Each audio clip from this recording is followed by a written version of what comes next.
este discurso estigmatizante que ha hecho Xóchitl Gálvez en diferentes momentos, pero sobre todo vamos a recuperar esta supuesta errata en la cual pues ella llamó güeyes a las personas mayores de 60 años que no poseen un patrimonio, y por patrimonio se refería a una casa habitación, una residencia quizá similar a la que ella tiene, que por supuesto es una residencia que cuesta varios millones de pesos, que es un monto que muchas personas ni siquiera ven a lo largo de su vida. La mayoría, me atrevería a decir yo, jamás veremos esa cantidad de dinero en nuestra cuenta bancaria, si es que tenemos cuenta bancaria, o en algún bien material que poseamos, porque pues evidentemente las condiciones no generan esa misma oportunidad para todos y todas. Nuestro compañero Darren García ha entrevistado al doctor en sociología por el Colegio de México e investigador de la Universidad de Guadalajara, Ernesto Jaramillo Molina, para hablar de este asunto y cómo se relaciona con la política de derecha. Vamos a recuperar primero las palabras de Xóchitl Gálvez refiriéndose pues a este tema de que las personas sin patrimonio a los 60 años pues son tontas o no tienen capacidad intelectual, o ella los llama güeyes, el sinónimo que se utilizaría para esta falta de capacidad intelectual desde su punto de vista. Esto lo dijo en una reunión con mujeres del Estado de México el pasado 11 de abril de 2024. Vamos a recuperar ese momento y luego vamos a recuperar otro momento más adelante de su propia gira, donde se desdice, ya señala que solo se refería a Claudia Sheinbaum, pero vamos a ver el primer momento. Nosotros queremos que las mujeres sean independientes, que las mujeres tengan su propio patrimonio. Por cierto, me reclamó que yo vivo en una casa propia y que ella vive en un departamento rentado. Si a los 60 años no has podido hacer un patrimonio, eres bien güey, con todo respeto.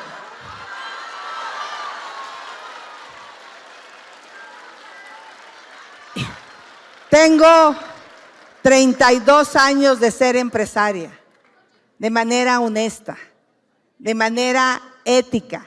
Yo no le he robado a nadie en un peso. Uno puede trabajar no es un delito. Gracias, mija.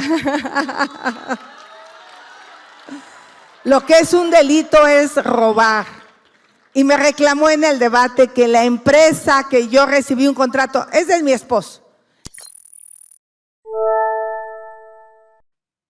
Se ve que Xóchitl Gálvez o no quiere enterarse o no le interesa enterarse, o de plano su campaña se basa, pues como es la recomendación de Carlos Alasraqui, en puras mentiras. Pues no sabe cuál es el concepto del delito de corrupción denominado tráfico de influencias y también influyentismo, porque resulta que este contrato al que hace referencia es el de la empresa Operación y Mantenimiento de Edificios Inteligentes SADCB OMEI, empresa fundada por ella, además hay que señalarlo, por Xóchitl Gálvez en 1998, y en la que actualmente no solo es socio su esposo, sino también su hija Diana Vega Gálvez, quien pues actualmente también se integró a la coordinación de los simpatizantes a esta candidatura presidencial del PRIAN, conocidos como Xochitl Lovers, y esa empresa OMEI firmó contratos, los dos últimos, con el Instituto Nacional de Transparencia, Acceso a la Información y Protección de Datos Personales en 2019. Hay que recordar que esos dos contratos los firma cuando ella ya era senadora de la República. ¿Qué significa el tráfico de influencias?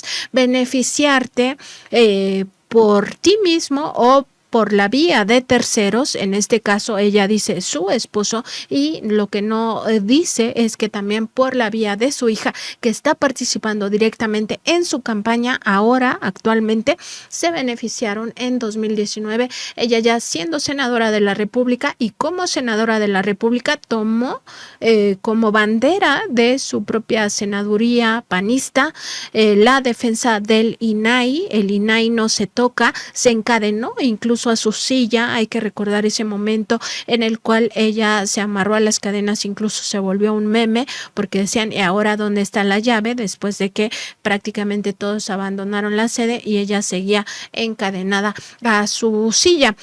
Además, ella participó en una pijamada donde estuvieron presentes entre otros Gustavo Madero, con otros representantes panistas que se vistieron pues con esta ropa de dormir para pernoctar en el Senado de la República, y con ello pues manifestarse nuevamente a favor de este instituto de la opacidad, porque ni siquiera es de la transparencia. Y primero pues dijo, pues no se me puede acusar de ningún delito porque ser empresaria no es un delito. No, pues no se trata de acusar de empresaria, se trata de acusar el tráfico de influencias. Una autoridad no puede recibir beneficios, en este caso, o contratos de un sector al que regula. Así de simple, ese es el tráfico de influencias. Ella tomaba decisiones como senadora de la República que beneficiaba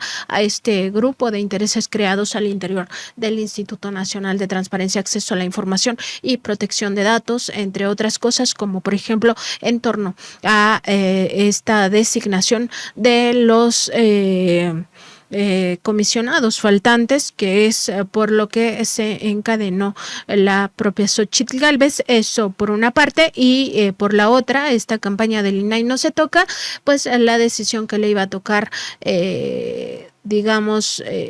votar era si desaparecía o no el INAI. Ahí está donde se configuraría el presunto tráfico de influencias por la vía de las contrataciones. Por una parte se le da contrataciones, se beneficia con recurso público, y por la otra falla a favor de ese ente que es el propio INAI. Y ahora vamos a recuperar ese momento donde ella dice que no se saquen de contexto sus palabras en torno a que las personas de más de 60 años que no tengan un patrimonio, que bien podría haber dicho de 30, de 40, de 50, porque es muy difícil prácticamente a cualquier edad tener un patrimonio propio, particularmente si estamos hablando de vivienda.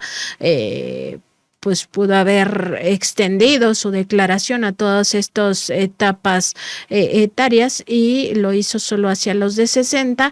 Dice, solo me refería a Claudia Sheinbaum, pero evidentemente no solo se refería a ella, porque es su pensamiento, es el pensamiento de la derecha el que habló a través de ella, y ya después consideró que era políticamente incorrecto lo que había dicho, y por eso se desdice, pero no porque realmente cambie su forma de pensar. Vamos a ver. Que a todas y todos nos preocupan. La primera pregunta corre a cargo de la señora Silvia. ¡Arriba, fácil! Señora Silvia, ¿puede levantar la mano, por favor? ¿De aquel lado tiene el micrófono, por favor?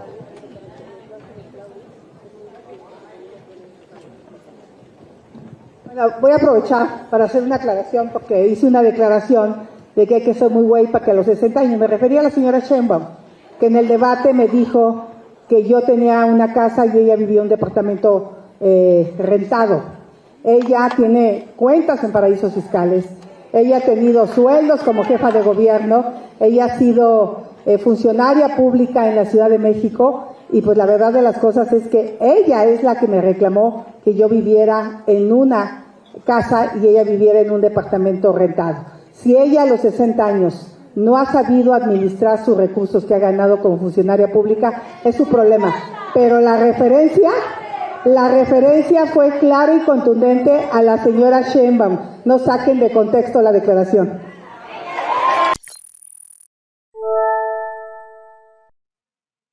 El pensamiento de la derecha consiste en denostar a las personas en situación de pobreza, que son pobres porque quieren, que son pobres porque son flojos o que son pobres porque pues simplemente no aspiran a una vida mejor, como si de ellos dependiera. Recordar que las personas en mayor vulnerabilidad por situación de pobreza y miseria pues trabajan más de 8 horas al día, incluso en condiciones muy lamentables, no tienen una alimentación adecuada, tienen salarios de hambre y eso les impide superar su situación de pobreza por mucho que trabajen. No es que los pobres no trabajen, al contrario, son los que más trabajan, incluso más que las personas en situación de riqueza, de bonanza.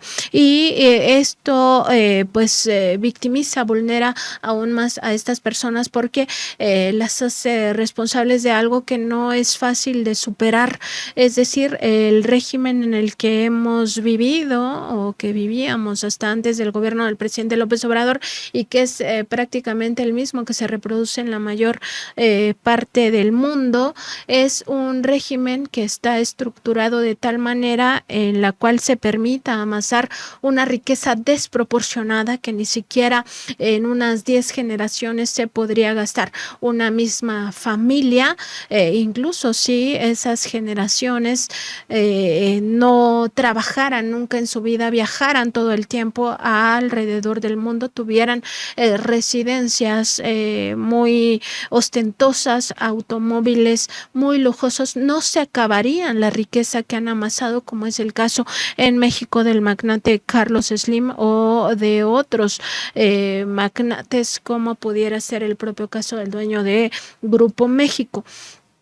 En ese contexto, pues al mismo tiempo, al concentrar en muy pocas manos, en los llamados ultra ricos, la generación de la riqueza significa que pues esta no se queda en hordas y hordas de personas en situación de miseria. Ese es el fondo del tema, no si las personas trabajan los horarios suficientes, no si las personas tienen aspiración de salir adelante o no, no si las personas tienen la inteligencia de generar esquemas para superar su pobreza. Generalmente cuando se refieren a la meritocracia, lo que no dicen es que se basa en pues esquemas de corrupción, en esquemas de esquilmación, de saqueo de bienes de la colectividad, en este caso la esquilmación de los recursos públicos. Eso es lo que no dicen cuando se refieren a todo el tema de la meritocracia o lo que Xóchitl Gálvez llama la cultura del esfuerzo. Pues eso no es ninguna cultura del esfuerzo, eso es una cultura de corrupción y de saqueo. Pero vamos a escuchar ahora sí lo que dice el doctor en sociología por el Colegio de México e investigador de la Universidad de Guadalajara, Ernesto Jaramillo Molina, en torno a esta declaración de Xóchitl Gálvez, que en realidad no es un error, sino parte de su forma de pensar, no solo de ella, sino de la derecha política en general. Un poco de lado el tema de si se refería específicamente o no a la contrincante en la candidatura.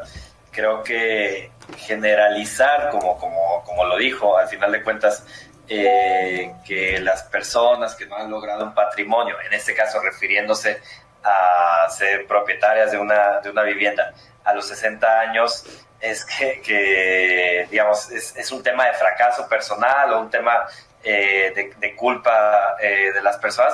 Me parece que es lo erróneo, y hay que decirlo que es muy coherente con gran parte del discurso que maneja la candidata. Con este discurso de yo vengo desde abajo, hay un tema de meritocracia, de que a través del esfuerzo y el echarle ganas, pues se puede salir desde una condición de pobreza y tener estos empleos que menciona en su historia personal en el inicio como una referencia a empleos precarios y demás, a lograr ser empresaria. Obviamente ser empresaria implica tener propiedades, tener un patrimonio y demás. Es coherente, digamos, esa historia de éxito meritocrático con esta, digamos, esta polémica sobre si dijo o no dijo que las personas, digamos que era un fracaso personal que las personas no lograran tener una vivienda.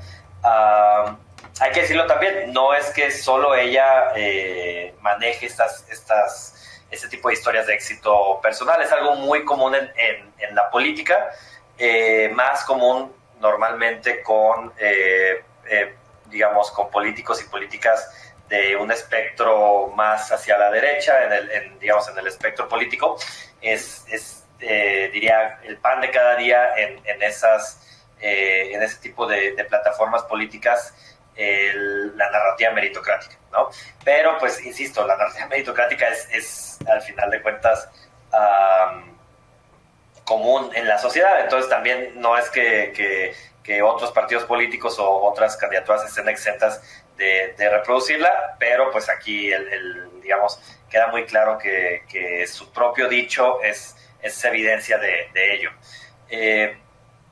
Eso por ese lado, digamos, más específico de lo que mencionaba. Ahora, está todo el tema de qué tan acertada o no es la aseveración, ¿no? Y es justo lo que tratamos de compartir hace pocos días en una publicación de Gatitos contra la Desigualdad, de cómo, pues, además, no es cierto, ¿no? O sea, más allá de que es una historia meritocrática, que es coherente con la plataforma política de la candidata, pues hay muchas evidencias de cómo, sobre todo para las personas más jóvenes, es cada vez más difícil poder crear un patrimonio donde en México, pues, más de la mitad de las familias, su principal activo, o cómo decirlo, el principal activo de patrimonio más importante es las viviendas, ¿no? Quienes logran tener una vivienda.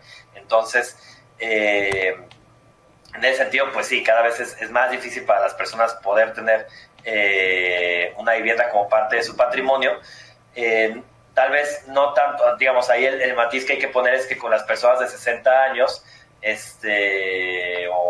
sí, digamos, personas adultas mayores o cercanas a los 60 años, el porcentaje de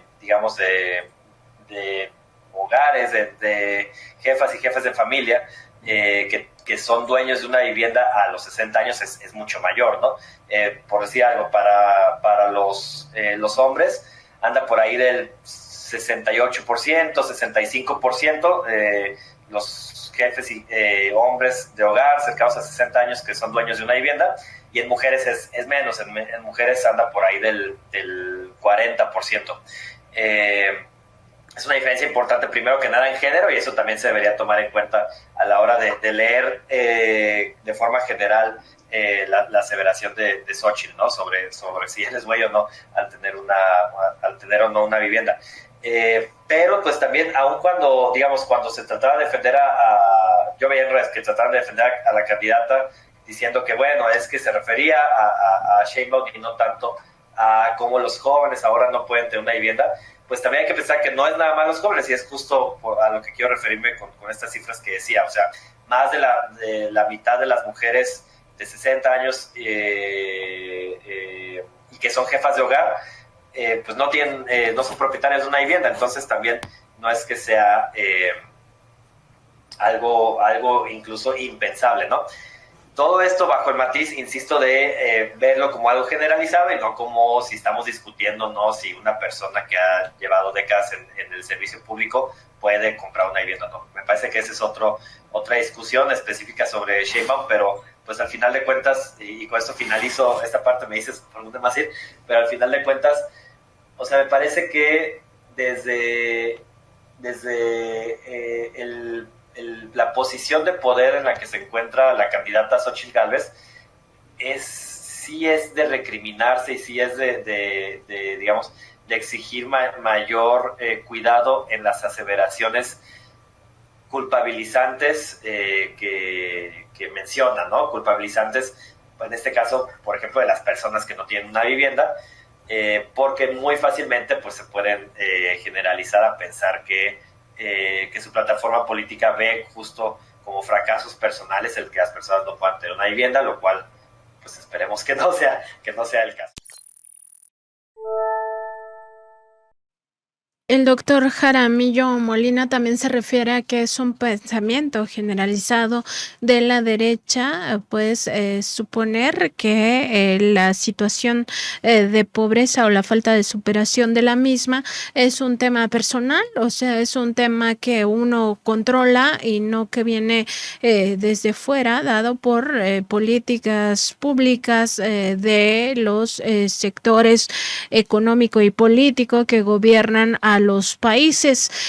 Señala pues que se trata de de una forma de concebir el propio mundo o la propia realidad. Vamos a escucharlo.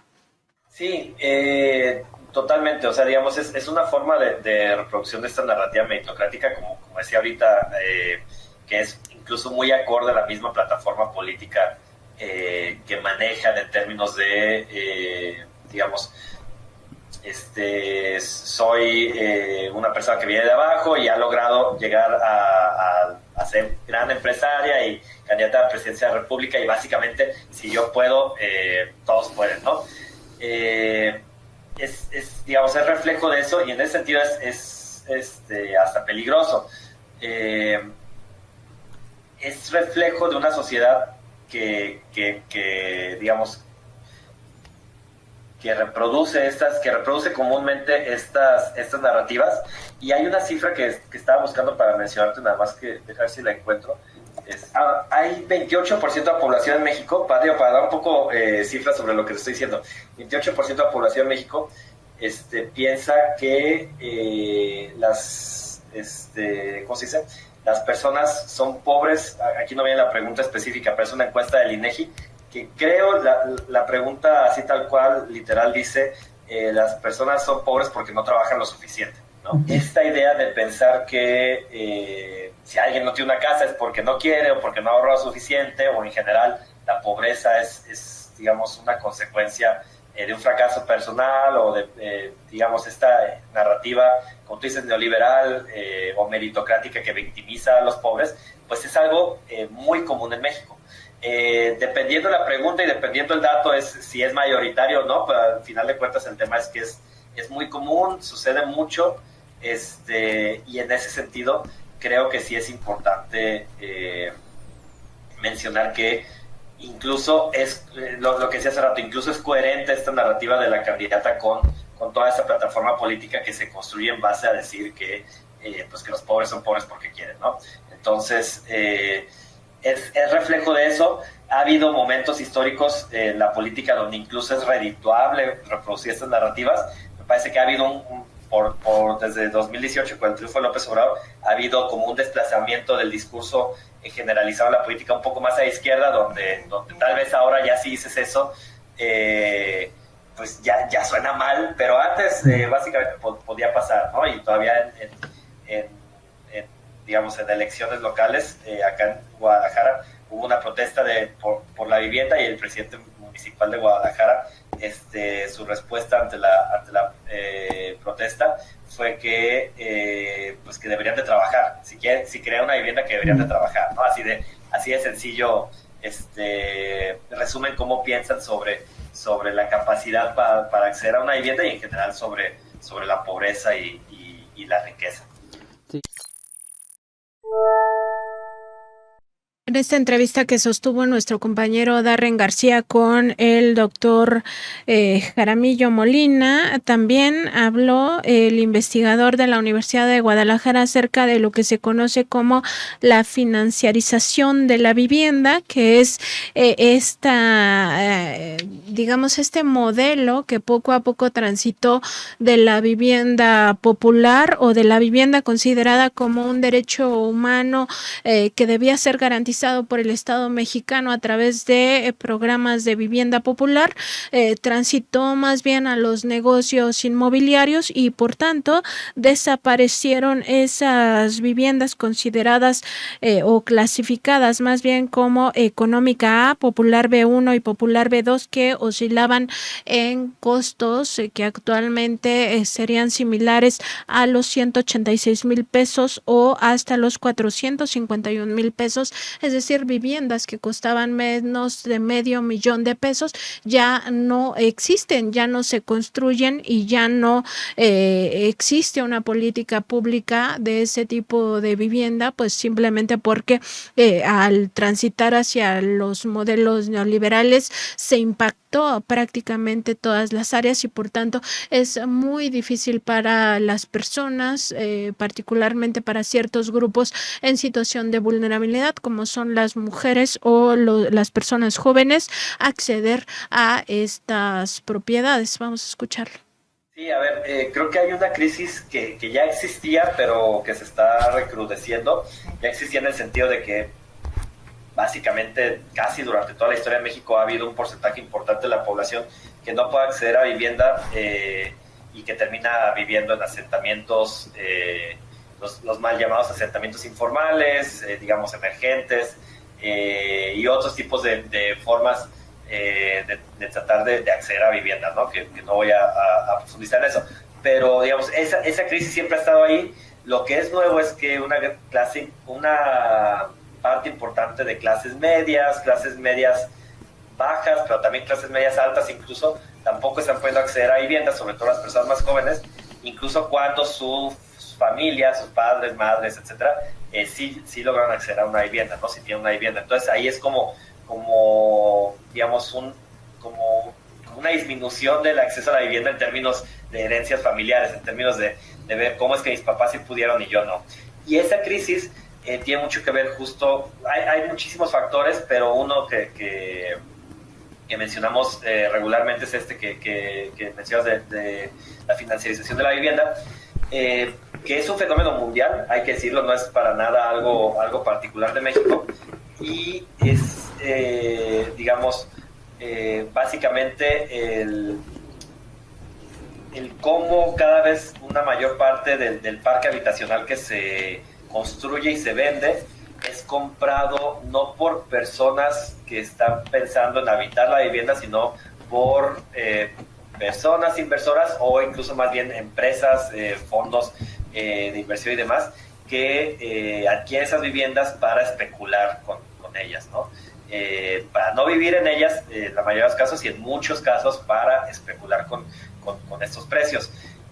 Por ahí sacamos otro artículo que te lo puedo pasar, que salió en la revista del Infonavit, donde tratamos de hacer el match o la relación entre el tipo de viviendas que se están construyendo y el total de personas que podrían comprar esas viviendas, ¿no? Y lo que vemos es que pues estas viviendas carísimas de 3, 5, 6 millones que se construyen en Ciudad de México, en Guadalajara y demás, realmente no hay suficiente población que tenga los ingresos necesarios para comprarlas. Lo que está pasando es que se están construyendo porque hay una demanda no tanto de personas que no tienen vivienda, sino de inversionistas, sean personas o sean empresas, que están interesadas en usar la vivienda de esta manera que estamos diciendo, ¿no? Especulativa, para ponerla en Airbnb, para dirigirla al turismo o para rentarla tal vez a personas que sí viven en la ciudad, pero por rentarlas de una manera a precios muy altos, ¿no? Entonces, así como resumido en pocos minutos, más o menos por ahí va el tema de la financiarización. Y, insisto, es un tema global, pero es un tema que de entrada se tiene que atender de manera nacional. Es decir, la regulación que podría haber sobre los agentes económicos para evitar esa especulación con los precios de la vivienda, pues se tiene que hacer de forma nacional, y en México, pues básicamente no existe nada de regulación. Ahí está parte de la entrevista que sostuvo nuestro compañero Darren García con el investigador Jaramillo Molina. Él es investigador de la Universidad de Guadalajara y doctor en sociología por el Colegio de México. Y pues a partir de estas reflexiones del doctor Jaramillo, pues decir que ellos, la derecha, los que nos han gobernado en estos sexenios neoliberales, nunca se asumen como los responsables del desastre que nos han dejado, que nos dejaron como país, y además esta narrativa de culpar a las personas pobres por su situación de pobreza y miseria, pues es realmente perversa, es indignante.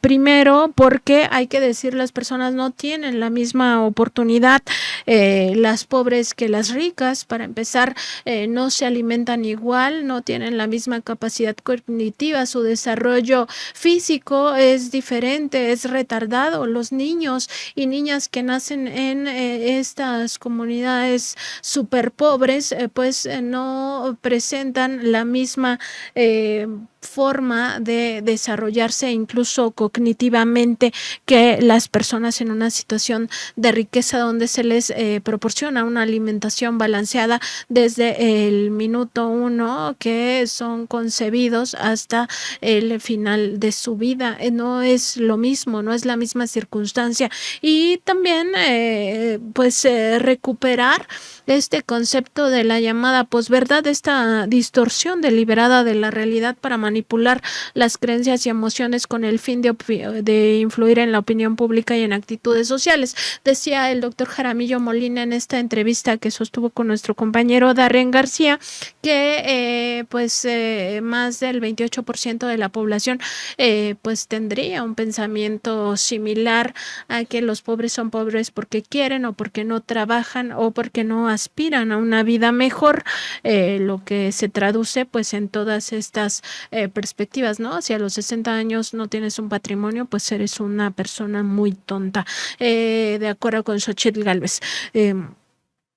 Y en realidad, no, o sea, justamente hay que reconocer que la pobreza parte, o esta situación de pobreza, es en realidad un reflejo o una consecuencia del sistema capitalista neoliberal que propicia esta monstruosa desigualdad social, donde existen personas que no tienen ni siquiera $1 al día para su alimentación, para su vida cotidiana, y ultra ricos que ni siquiera en 10 generaciones se acabarían su riqueza, incluso dilapidándola. Es un puñado de súper ricos contra hordas de miserables, y esas hordas de miserables son explotadas por esos súper ricos con salarios de hambre, con todo lo que ya conversábamos al principio de este programa.